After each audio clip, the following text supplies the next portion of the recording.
3, 2, 1, enter. The mechanical click of the key echoes in the bunker like a gunshot. Above you, through meters of reinforced earth, a sharp hiss tears the air. On your flickering CRT monitor, a single green dot detaches from the baseline. It's a Shahed 136, a flying lawnmower, a piece of plastic and plywood held together by a dying regime's prayers, and a motherboard salvaged from a recycled washing machine. It's heading straight for the Persian Gulf, toward the US Fifth Fleet. You lean back, the springs of your rusted office chair screaming in protest. You reach for your glass of tea. It's cold, bitter. The surface is filmed with dust shaken loose by the launch. You take a sip anyway, feeling the grit between your teeth. The secondary screen shows the thermal world in shades of ghostly grey. Suddenly, a streak of white fire erupts from a billion-dollar destroyer. A Patriot missile, a masterpiece of Western engineering. A silver needle of technology that costs $3 million per shot.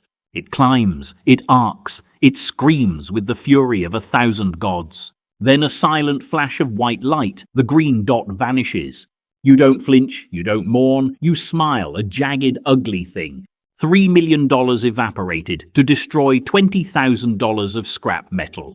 You didn't just kill a target, you murdered a budget. Winning a war of exhaustion, one cheap circuit board at a time. Score one for the junkman, you whisper. Your voice is raspy, unused to anything but the hum of cooling fans. Shadows in the corner of the bunker seem to grow longer. You remember a different life, a life before the heat. 3 years ago, you weren't a ghost in a hole. You were a student at Sharif University, the pride of Tehran. You spent your nights dreaming of swarms, not for death but for life. Swarms carrying adrenaline to heart attack victims in the Alborz Mountains. Swarms that could plant a forest in a weekend. Then the sanctions hit like a sledgehammer. The labs closed. Your father's heart gave way because a 10-cent valve was blocked. That was the day the man in the charcoal suit found you. He offered you a way to strike back at the world. Why build things that save people who don't care if you live? Help us build things that make them feel the cost of indifference. You traded your lab coat for a tactical vest. The West is a giant of gold, but gold is soft. If you hit it with enough lead and trash, it bleeds out. You became a cooker, a specialist in asymmetric warfare, learning to bypass GPS jamming using chips from toy cars, making engines sound like mopeds until seconds before impact. You're not a soldier, you're an accountant of death. March 9th, 2026, the night of the new dawn. Above ground, Tehran vibrates with the coronation of Mojtaba Khamenei. A sea of black banners and frantic, desperate prayers. They think a new leader brings victory through divine intervention. But down here, you know victory comes from the drop. A red light begins to pulse on your console. Priority 1. The message is encrypted in a 256-bit hash, only for you. Coordinates received Sector 7, Border Zone 4. You look at the coordinates. Your heart skips a beat. That's not a military target, it's a valley of refugees. The logic hits you, cold, precise, pure noir.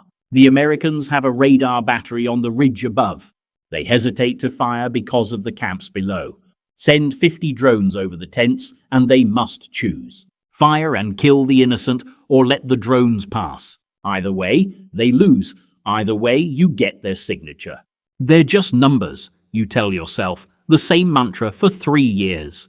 It's just math, dollars versus reals, survival versus extinction. But your hand is shaking.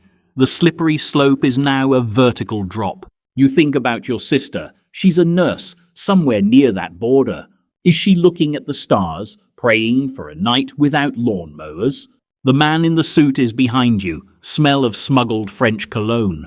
Is there a problem, specialist? His voice is a smooth blade. The proximity to the camps, you start, he cuts you off. Is exactly why they won't expect it. Remember your father.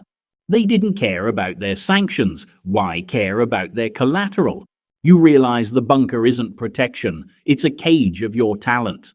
You close your eyes. You see the white tents. You press enter. The bunker groans. 50 separate launches blend into a single roar. The man pats your shoulder and leaves, footsteps like a closing coffin. You switch the feed to infrared. The valley is false grey fire. Suddenly, the ridge ignites. The US radar battery has tripped.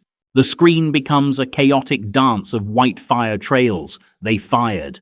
One by one, dots vanish. But what goes up must come down. A rain of burning debris hits the camp. Tents vanish in heat. You watch the embers run. There is no escape in a valley of fire. The system did its job. Radar signature acquired. Triangulating. Coordinates fed to ballistic units. 5 minutes until the ridge is a crater. You won. You did exactly what you were trained to do. But you don't feel like a winner. You feel like a cleaner, realizing the red liquid on the floor is your own family's blood. You pull a photo from your pocket. Your sister smiling at graduation. She wanted to heal. You wanted to build. Both ends of a terminal velocity. Suddenly, the bunker's alarm changes tone. A low, rhythmic pulse. Incoming threat detected. Sector 4 overhead. They tracked the signal back to the source, back to the cooker, back to you.